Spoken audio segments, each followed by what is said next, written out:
There are two forms of value: real value and cultural value. Now, real value is the most natural thing in the world.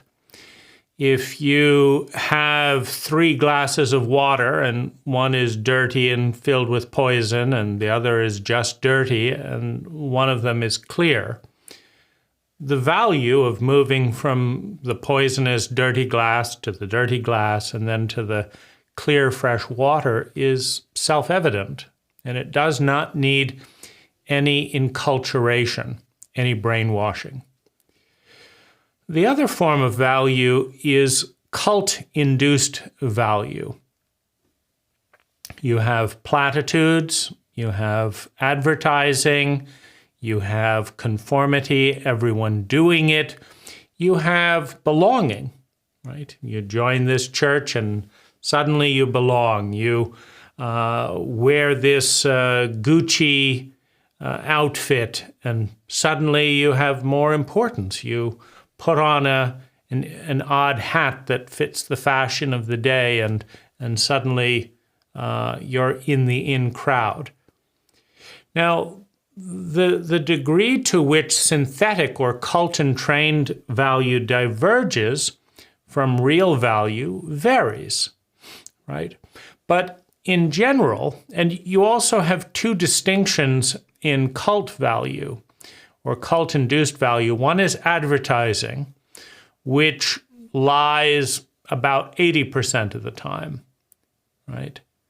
And so the job of an advertiser is to confuse your body into thinking that their product has something to do with real value. Like, who on earth wants to drive a stick shift Porsche in rush hour traffic? You're low to the ground, you're wasting money on gas, you've got a vibrational, loud, noisy engine, you're worried if anyone's going to hit you, you can't utilize any of the functionality of a race car. The whole thing is a joke. It's uncomfortable. It's a sickening joke, right? But if you see enough advertisements of beautiful women, of cars racing through the landscape, right? Because they always clear the roads, right, for those ads. You're never, ever going to see reality in an ad. They clear the streets of cars so that they can race through long, winding roads or drive up to your house with no traffic. It's just a lie, right? Those roads are only cleared by the advertisers, right? They get a permit, shut down the road, and then it would be useful to have a fast car that's low to the ground, etc. So you're looking physiologically for the beautiful, symmetrical woman that's healthy and can give babies, right? Because that's what your biology is primed for. You're looking for speed. Of course, you want, validation and attention. So it's the advertiser's job to create a confusing message in your body by broadcasting enough images of what you actually want. You actually want to drive fast. You're not trying to be low to the ground in an uncomfortable car. You actually want to make love to a beautiful woman. You're not trying to buy a noisy, high vibration car, right? You actually want to get where you're going. You want to be out in nature. That's what you want. What you don't want is to pay a lot of money for an uncomfortable, ridiculous car that's not designed for daily life. That's what you don't want. And so the advertiser has to overlay image after image after image of what you actually want next to what you don't want that they're selling, right? And after all of that's built up, and then people are confused. Now, once you brainwash a whole cult, the whole cult is confused. Oh, a Porsche, oh, a this. The whole cult is confused. And then you think, what am I missing, right? Maybe I do want an expensive, ecologically unfriendly, loud vibration, low to the ground car that's 3 times worse than a Toyota, right? I mean, maybe that's what I really want. I just didn't know, right? The other people get it, right? And what I want is people asking me about my something, people asking me something, right? And in our cult, we ask people about their cars. We don't ask people about their feelings, or that'll have to do, right? And so you have cult programmed value where you're trying to get the validation of the cult. You don't actually value the thing itself because it's a net negative, right? It's a net negative to go from a comfortable pickup truck that's useful and stuff to a low to the ground, stick shift Porsche. It's a horrible trade, right? But of course, there isn't a lot of money in selling a low-cost pickup, so they can't spend $1 billion getting everyone to believe a lie, which is that everyone needs a pickup, right? But Porsche can, right? The sports car can. So real value, the ability to control your silence, the ability to tell anyone your feelings that, in a way that doesn't result in judgment, but results in understanding and empathy. The ability to eat healthy food that's going to give you a long life. The ability to keep your children safe.